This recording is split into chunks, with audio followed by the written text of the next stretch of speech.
ჩემი დღეს ბერლინში ყოფნა ყველაზე უფრო მძიმეა ჩემთვის. ყველაზე უფრო მძიმეა ჩემთვის, ეს არ არის მარტივი. შენი სახლისგან, შენი სამშობლოსგან, შენი ოჯახისგან შორს, თან მით უმეტეს მაშინ, როდესაც მე სრული პასუხისმგებლობა მაქვს შენარჩუნებული პარტიულ საქმიანობაზე და როგორც იცით, პარტია აქტიურად მონაწილეობს მუნიციპალურ არჩევნებში და საერთოდ პოლიტიკაში. ეს არ არის მარტივი.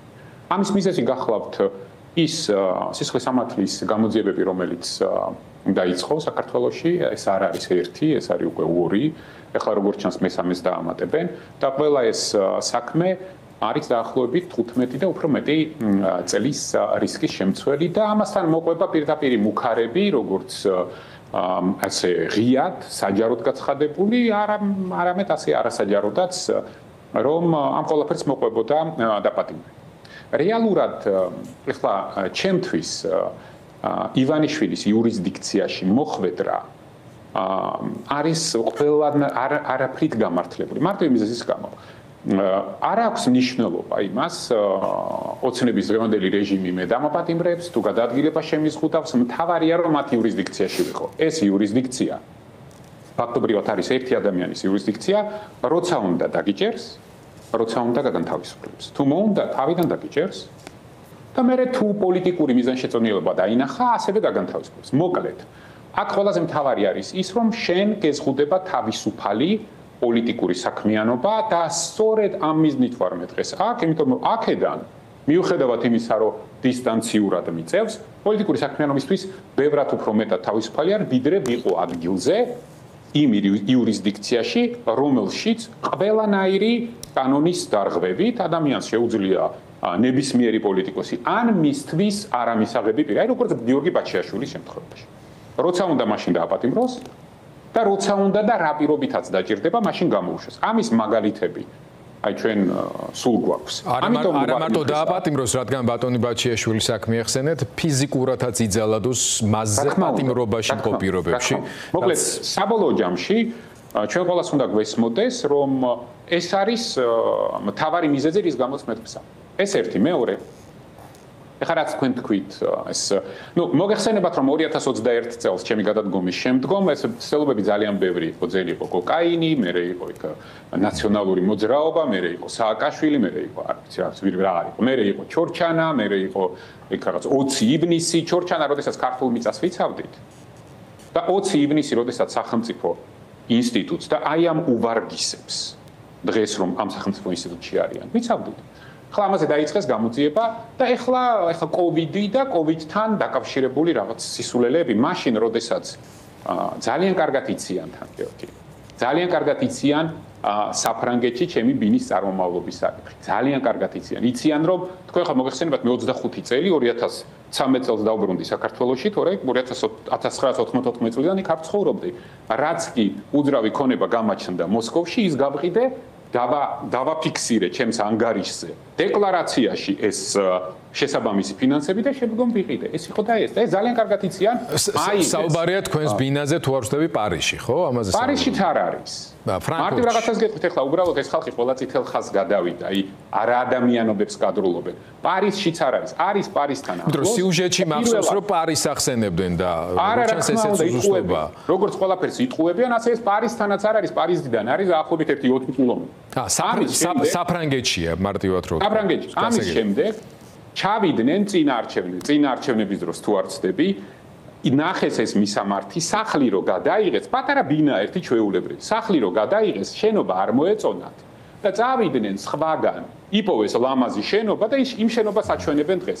უფრო მეცაც გეტყვით, ამის გარდა რაც დააბრალეს ჩემი ოჯახის წევრს, ჩემს მეუღლეს, რომ თითქოს კოვიდის დროს ის იმყოფებოდა რომში თუ არ ვცდები, 2018 წლის შემდგომ არ ყოფილა. ეს ერთი და მეორე სოციალური მედიიდან, Facebook-იდან და Instagram-იდან მისი მეგობრების, კოლეგების, თანამშრომლების გვერდებზე რაღაც ფოტოები მოკრიბეს. საოცრებები. თუმცა, ეხლა ჩემთვის გასაკვირი არ არის და მე ამაზე სიმართლე გითხრათ, ბევრს არც ვღელავ, იმიტომ რომ ძალიან კარგად ვიცი, რომ ველოდი ამას და ეს თან ხო არ გონიათ, რომ ჩერდება, ეს გრძელდება. ეგ მიდიან ჩემს მშობლებთან, იქ დრონით რაღაც გადაღებებს აწარმოებენ. ჩვეულებრივი, საერთოდ ამასინათ მე და ჩემი მეუღლე ვიცინოდით ამასთან დაკავშირებით. მე როდესაც ოცნებაში მუშაობდი, შინაგან საქმეთა მინისტრობის და პრემიერობის დროს, დაახლოებით იგივე თავდასხმების სვერფლი ვიყავი ოღონდ სხვა ტელევიზიისგან. და ეხლა იგივე ხდება ოღონდ ასე რომ ჩვენ მიჩვეულები ვართ და სიმართლე გითხრათ, ეხლა ეს ამაზე უფრო ბევრი და დიდი გამოწვევები გვაქვს ეს. ამაზე ნამდვილად ვისაუბრებთ, რომ ეს თემა რო შევაჯამოთ გარკვეულწილად, ეს ნიშნავს იმას, რომ მუდმივ ცეცხლზე უნდა იყოს შემომდგარი, ასე ვთქვათ, სხვადასხვა კუთხიდან თქვენი რეპუტაციული ზიანი სულ მუდმივად უნდა მიმდინარეობდეს. მარტივ რაღაცას გეტყვით. თუ აი მიზანი რა შეიძლება იყოს? შეიძლება თქვენ უშვებთ იმას, რომ შეიძლება მათ შორის კოვიდის პერიოდში თქვენს გადაწყვეტილებებთან მიმართებაში ასევე დაიწყოს გამოძიება, აი ამას კითხვა მინდოთ. რა თქმა უნდა, მე ზუსტად ვიცი ახლა ოცნებას გიგონია, რომ იქ რაღაც სუპერ ისინი არიან, მაგრამ ეს ინფორმაცია ხო ჟურნალზე, ეს ინფორმაცია მე მომდის ზუსტად ვიცი რა საქმეებზე იქ ეკონომიკის სამინისტროში რაღაცებს იქეკებიან რაღაცებში, არაფერი არ გამოვიდა, 5 წელი გავიდა, ვერაფერი ვერ იპოვეს და აწი რა უნდა იპოვოს. უბრალოდ მარტივია. შეხედეთ, მე ერთხელ გავიწიე ივანიშვილის იურისდიქციიდან, როგორც ფორმალური, ასევე აფორმალური, როდესაც გადავდექი და მეგონა რომ ეს საკმარის იქნებოდა. და ეხლა სამწუხაროდ იქიდან გამომდინარე, როგორ მძიმდება ქვეყანაში მდგომარეობა, მომიწია ქვეყნიდანაც გასვლა. ეს არის მარტივი ფორმულა. ამ ადამიანს უყვარს სუპერკონტროლი ყველა იმ გარემოცვის, რომლის საშუალებითაც ახორციელებს და ეს ძალიან კარგად ჩანს დღეს რა პროცესებიც მიმდინარეობს ოცნებაში. ეს არის ამ კონტროლის შედეგი. როგორც კი ეს კონტროლი სუსტდება, რა თქმა უნდა ის იღებს იმ გადაწყვეტილებებს, რომლებსაც იღებს დღეს და აგერ ვხედავთ მინისტრები ყავს ყველა. ამაზე ვისაუბრეთ. ბატონ გიორგი, თქვენ დასაწყისშივე თქვით, რომ არსებული გარემოებების გათვალისწინებით ჯობს რომ თქვენ თავისუფლებაზე იყოთ, თუნდაც დისტანციურად, მაგრამ მაინც თქვენ პოლიტიკურ პარტიასთან, თქვენ სამომრჩეველებთან კონტაქტს ინარჩუნებდეთ. მაგრამ დამეთანხმებით, რომ აქტიურ პოლიტიკაში ძალიან რთულია ასე დისტანციურად პროცესებზე გავლენის მოხდენა. აი რა წინააღმდეგობებს აწყდებით ერთის მხრივ და მეორეს მხრივ მართლაც საინტერესოა, ბევრს საინტერესებს ტექნიკურად როგორ უმკლავდებით ამ ამოცანას, რა სიხშირით გაქვთ კონტაქტი, კომუნიკაცია თუნდაც თქვენი პარტიის წევრებთან, თქვენს პოლიტიკურ პარტნიორებთან, მაგალითად მე მაინტერესებს ქონდა თუ არა დაუშვათ საუბარი თქვენს ახლანდელ პარტნიორებთან, ერთიანი კოორდინაციის მონაწილე სუბიექტებთან, თვითმმართველობის არჩევნებში, მამუკა ხაზარაძესთან, ბადრი ჯაფარიძესთან, როგორ ურთიერთობთ მათთან და რა სიხშირით? გეტყვით. პარტიულ მენეჯმენტში ჩართულობა ჩემი არის დღეში, არ ვიცი, 3-5 საათი ყოველდღიურად. ეს არ არის დღეს რთული. თქვენ რა გონიათ ახლა ისე რა ქვია, ბიზნე ივანიშვილი ოფისში დადის და ყოველდღიურად იქიდან ოცნებას მართავს, რა თქმა უნდა. და ეს ტექნოლოგიურად ეს დღეს რთული არ არის. თუმცა რა თქმა უნდა, ჩემთვის კამპანიისთვის მიწაზე ყოფნა ბევრად უფრო ადგილზე ყოფნა ბევრად უფრო. მით უმეტეს ამომრჩეველთან კონტაქტის თვალსაზრისით შეუცვლელია. მაგრამ მე ძალიან ბედნიერი ვარ იმით, რომ გუნდი არის შეკრული, გუნდი არის ძლიერი, გუნდი არის გამოცდილი, ამ გუნდმა უკვე 2 არჩევნები გამოიარა და შესაბამისად რთულია, მაგრამ გაკეთებადია და გაძლებადია. ეს ერთი. მამუკა ხაზარაძესთან საუბარი არ მქონია.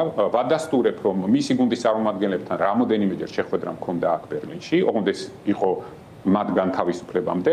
ასეთი შეხვედრა არ მქონია, სატელეფონო საუბარიც არ მქონია, მაგრამ ჩვენი გუნდებით საკმაოდ კარგად თანამშრომლობენ. მე ვიცი, რომ ჩვენ წარმომადგენლებთან მათ ჰქონდათ შეხვედრა და მე ძალიან კმაყოფილი ვარ იმ დინამიკით, რომლითაც ჩვენ წინ მივიწეთ. ეს არ არის იდეალური, რა თქმა უნდა.